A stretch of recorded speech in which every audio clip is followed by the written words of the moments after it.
Hey, John here from John's Do It Yourself. I just came back from a TAD where I passed through Charlotte Airport and I stopped off in the USO. Now they are loaded with all kinds of coins and patches. They have so many they don't even have enough displays for them. So I just thought I would build them a display for their larger coins, which they had out, but they weren't in actual displays. This way they can put their larger coins in a nice display rack, put it on the wall for all to see. So I'm going to walk you through the steps on how we build this. It's a very simple process. 1 out of 10, I would say this is probably a 6 in difficulty. So let's get cutting. So taking a look at the wood we have to work with, we have one board 6 inches wide and another 4-inch wide one. So I have decided I have enough wood to go 1.5 inches for the width of our box. You can go wider if you have more wood, but I am trying to conserve here, so that's what we are going to go with. This should give me 3 pieces at 1.5 inches, and we will cut the 4-inch scrap piece once to give us our 4th 1.5 inch strip. Take your measurement to the table saw and set your fence. We will run our pieces through now. Okay, so if you're new to my channel, you know that this is my favorite part, cutting the wood. I could cut wood all day. So for all of you who love cutting wood like me, take a moment and hit that subscribe button. And if you're already a subscriber, hit that thumbs up.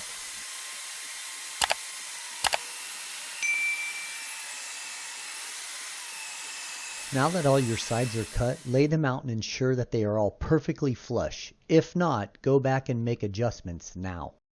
We will now cut our side pieces. I have decided to go with an even 2-foot measurement. Remember, I make this up as I go along, so you can cut your box to any size you want. I am going to rack and stack my 2 side pieces together and cut them at the same time. This way, both pieces will remain identical. After cutting my 2 side pieces, I take a look at the 2 leftover pieces to see if they would work for the cross pieces for the box. A quick look and I definitely think they are too small. So now I grab 2 more pieces and lay them out with the others. I mark the pieces at 1 foot 6 inches. So my box will overall be 2 feet tall and 1.5 foot wide. This should work. I guess we will find out eventually if this looks good. Use the same process as before of racking and stacking and cutting your pieces for the width of the box. With your perimeter cut, lay out all your pieces and see if the box looks right to you before you move on. And just so you know, this box is being displayed on its side right now. I just did this so it fits on my desktop. When you are happy with the way things look, you can go back and cut your 45-degree corners. Go set your miter saw to 45 and begin to cut all your corners. Okay, everyone loves it when I show them my shortcuts, or as they like to call them, hacks. This one allows me to make sure I am perfectly on my corners at the same place on all my pieces when I cut. This hack will give you an added visual to help align your cut. So take a speed square and stand your piece straight up and down. Allow the speed square to sit flush with the end of your piece on the workbench. Then hold your piece firm and mark your angle. Flip the board over and mark the other end. And to save even more time so you don't have to change the direction of your miter saw, rotate the piece after you flip it and mark the opposite side so your angle remains in the correct direction. Now you can take all your pieces and by using the added line as a visual, align the light guide or laser on your miter saw and cut off your 45-degree angles. I think this saves me time in the long run and gives me a visual to help align my cuts. Normally I would just try to align on the very corner of each piece, but with the light guide aiding me, I know all my pieces will be a perfect match. Now when you put your pieces on the workbench, everything should be in a perfect alignment. If it looks off, grab a square and double check your cuts. Now that we have the perimeter cut, we can add the rabbet for the back plate, and then the glass groove. For the back plate, we are going to use a thin piece of birch wood. So start with a scrap piece and set your dado blades at just a fraction higher than the width of the wood. Now I'm just going to eyeball this, but I want the rabbet to be half the width of the piece. It doesn't have to be perfect since all your pieces will be cut at the same time. And don't forget to align all your pieces in the correct orientation before you start cutting, so you don't have to think about it. You can just grab them while the saw is on and throw them against the fence. Before you switch back out your dado blade, grab some scrap birch and check your rabbet. It should be practically flush with the back of your box. Just an extra step here, but yes, if you're a subscriber, you already knew I was going to say this. With my 3/8 inch round over bit, I put a little flare on the front of each piece. Yes, this is my signature move. So after I swap back out my dado blades for my Diablo to cut the glass groove, I set my fence and aligned my pieces. I just eyeballed a 1/4 inch away from the top and a 1/4 inch deep. Then I realized I did this. I mean, you just can't make this shit up. Good thing it did not mess up anything. But if you could not tell, yes, I put the blade on backwards. And you knew that this would make the highlight reel, and my dumbass tries to cut it twice like I'm doing something wrong. Didn't you notice all the smoke? Okay, so double checking this time and seeing that the blade is in the right direction, I give this a second shot. And yes, it works flawlessly. So I cut my glass groove on all 4 pieces, and then I continued on putting the box together. Okay, this time I plan on doing my glass a bit different. I will join one corner of the box, and then with the glass in position, I will get my marks to cut it. So I glue up one end of the frame, and while it's being held tight, I place a few staples in the corner. Take extra care if you did not do the round over on the front side. See, I use this to ensure my brad will be below the glass groove and not obstruct the glass when I go to put it in. So if you did not do the round over earlier, make sure your staple is low enough to not obstruct the glass groove. Take the corner you just put together and slide in your glass. Now with some painter's tape, mark the end of the glass groove on each end of the corners of your frame. Not the end of the board, but the end of the glass groove in the wood. You should be able to see it clearly. And now you're ready to cut your glass. Take a close look at what I mean. The tape is at the very end of the glass groove on the wood. If you align perfectly, the glass cutter will be flush with your guide and give you a 1/16 of wiggle room when you cut. I change out my tape for a larger piece. This will help me with a couple of things. One, it will hold the glass in place, and second, it will give my straight edge something to grip to when I clamp it down and make my cut. I just align my straight edge with the edge of the tape, and I cut my glass. Nothing fancy here.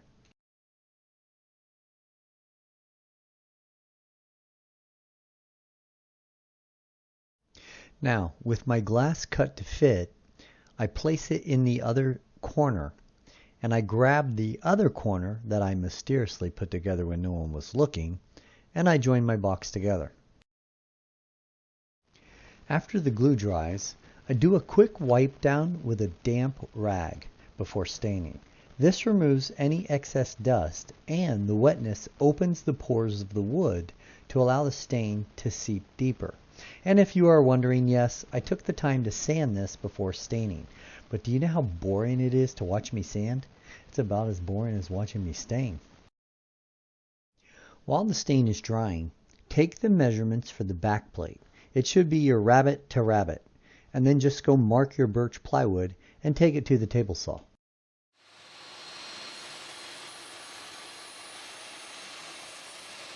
Okay, my next step is to cut the front of the frame free from the rest of the box. I grab a piece of scrap wood that I know is exactly a 1/4 inch thick. Yeah, that's some pretty fancy scrap wood there, isn't it? And I lay a piece over the top to simulate the fence. And I measure down to that piece, which is now a 1/4 inch off of the glass. Then I move my fence to that measurement to create the 1/4 inch gap above the glass. Sounds complicated, but it was really simple. Now my lip at the front of the glass will be the same as my lip behind the glass. With my fence set, I just run all edges across the table saw until my glass is cut free from the rest of the box. So instead of making 2 frames and trying to get them to align perfectly, This is a quick way of ensuring your glass door will be the same as your base. It will even be difficult to see the seam. Grab the base and take it over to your back plate. If your measurements were correct earlier, you should have a nice snug fit. Okay, I am trying to use as much leftover material as possible. So these next few steps are because, yes, you guessed it, I'm making this up as I go along. And at this point, I don't have enough felt to cover the entire back plate. So watch how I improvise on the fly to make this small piece of felt work. Okay, I am doing two things here at the same time. The first is, I am trying to figure out the spacing for the racks. I'm not even sure how many I should have in the box. Second, the more racks I have, the more felt I can conserve. I just need to make sure larger coins will fit on them. And I will show you in a second what I mean.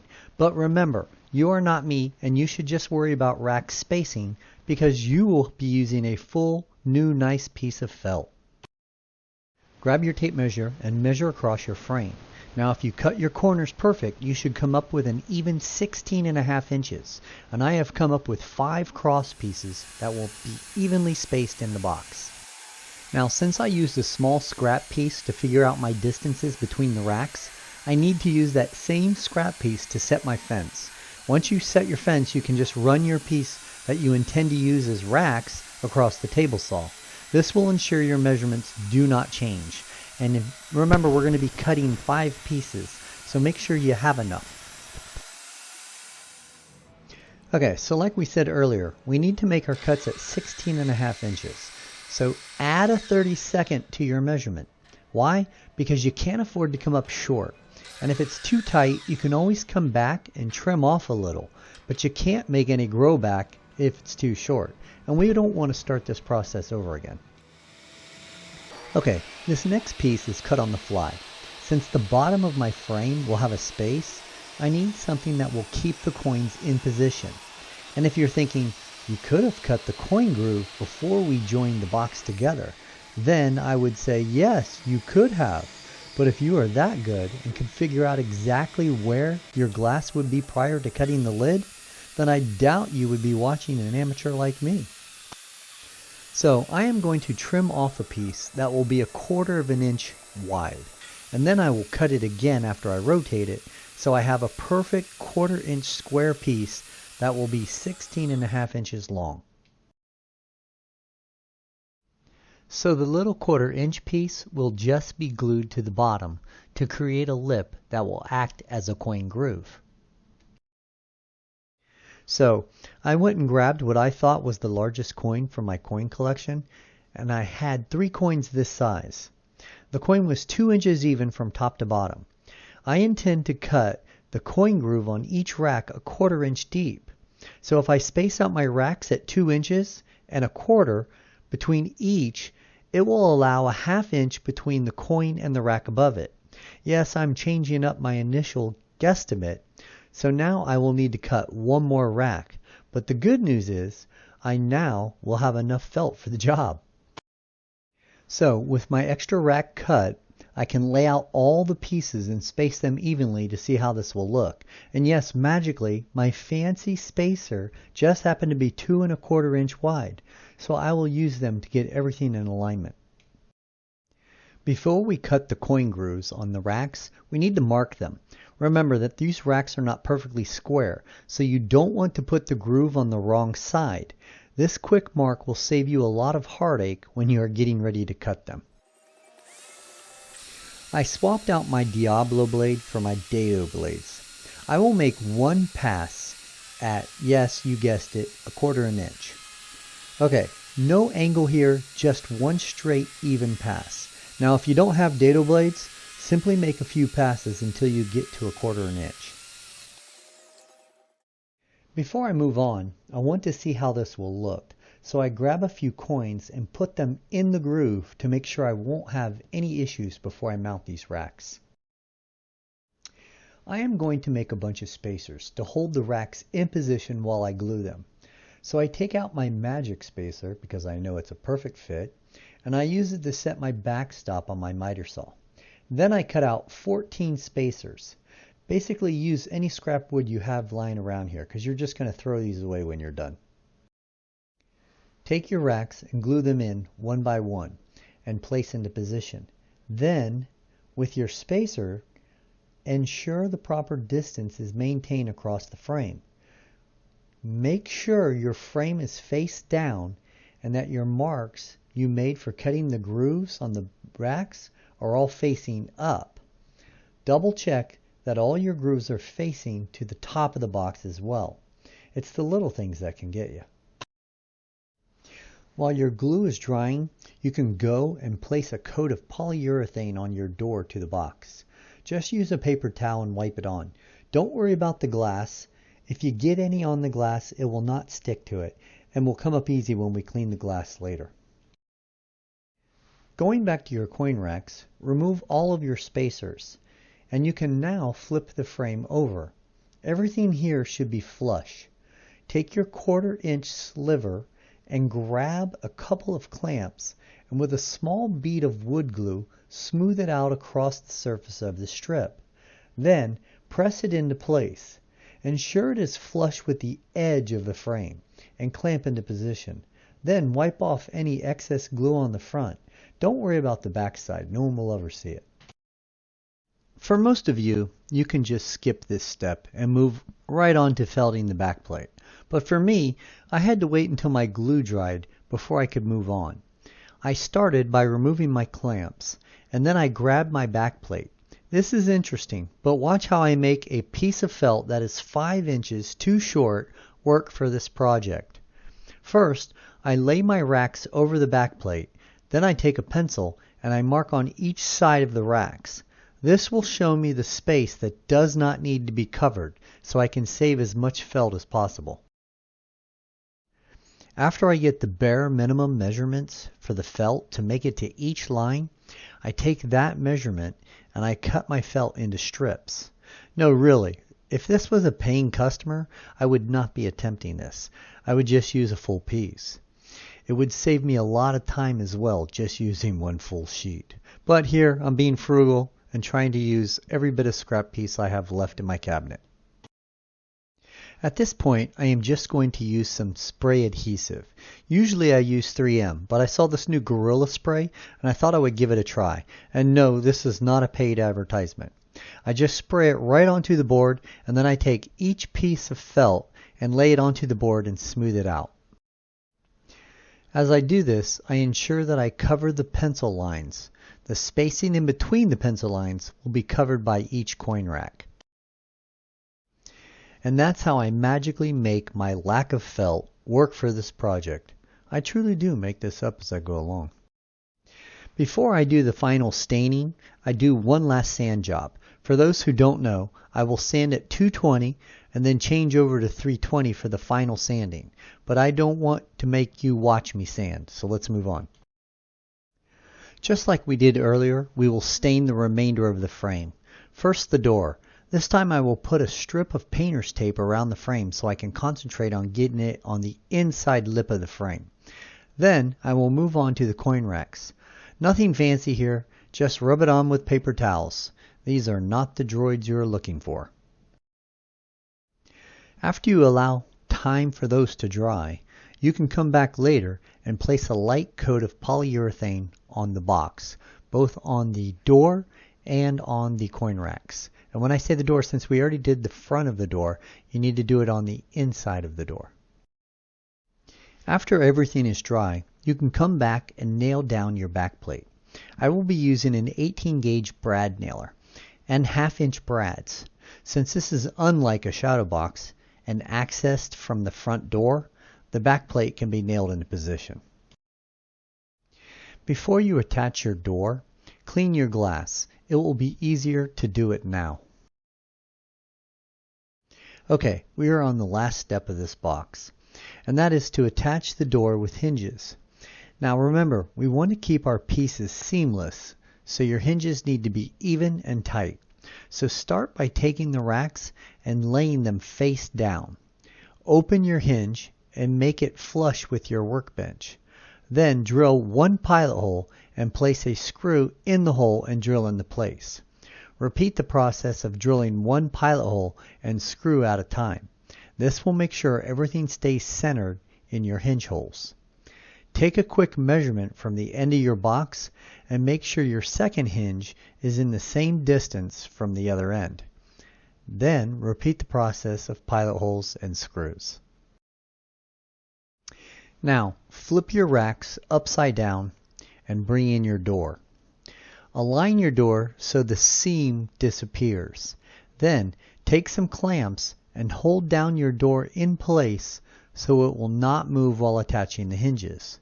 With the door secure in place, repeat the steps that we did previously with the pilot holes first and then adding the screws.